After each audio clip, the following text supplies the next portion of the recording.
What if the greatest invention in human history wasn't gunpowder but peace and harmony? Imagine a world where neither World War I nor World War II ever happened. Maps were shaped not by conflict but by ideas. Heroes didn't rise from conflict but from laboratories, dedicating their lives to humanity. So, who would we be in such a world? In this alternate history, humanity grew not through fear but through curiosity. When the first tribes encountered each other, they didn't raise spears, they extended hands in peace. Instead of fighting over resources, they developed a culture of sharing and collective growth. Because large-scale wars never occurred, societies naturally turned to communication as their first response rather than defense. When the first cities were built, they weren't surrounded by thick stone walls but designed with open public spaces. People didn't see gathering together as a risk, but as a necessity. Systems of governance evolved differently as well. The power of rulers came not from their armies, but from the trust of their people. When conflicts arose, they were resolved through long councils and dialogue, continuing until a solution was found. From the very beginning, humanity saw the concept of the other not as a threat, but as a potential friend. In a world without war, human energy was fully devoted to discovery. Gunpowder was used not for weapons, but for engineering. Vast resources were invested in education and research rather than military power. Imagine minds like Isaac Newton not only developing theories, but having them instantly expanded through global collaboration. Figures like Nikola Tesla and Marie Curie worked in international teams, pushing technological progress decades ahead of its time.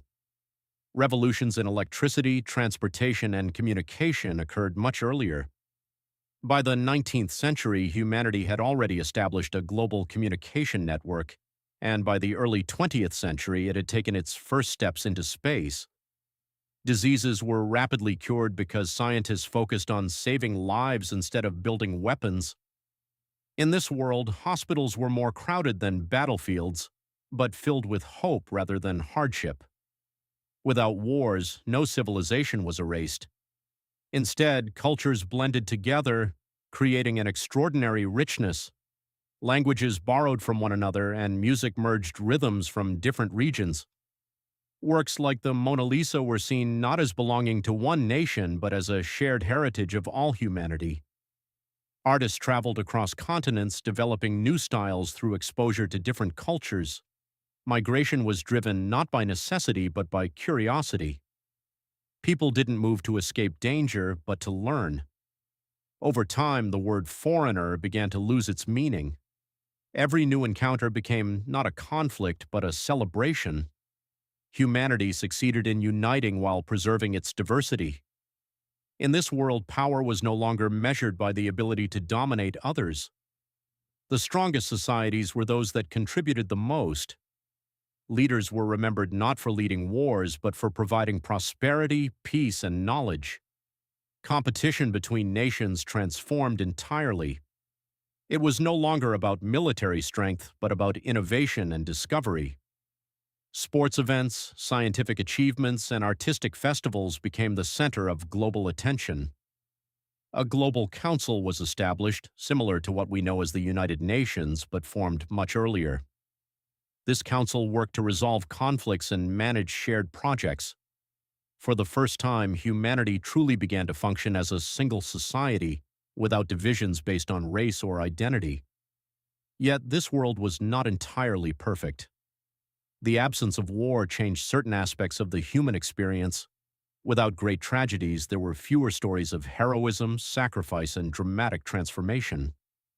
Some argued that the depth of the human spirit was limited because of this. After all, in our world, challenges and struggles have often inspired great works. But for most people, this was not a loss, it was a choice. Less tragedy meant more peace, less destruction meant more creation, and perhaps most importantly, humanity had finally learned to progress without destroying itself. This imagined world leaves us with one question: does true progress come from competition or from cooperation? Perhaps the answer lies not in the past, but in the choices we make today, guided by our conscience.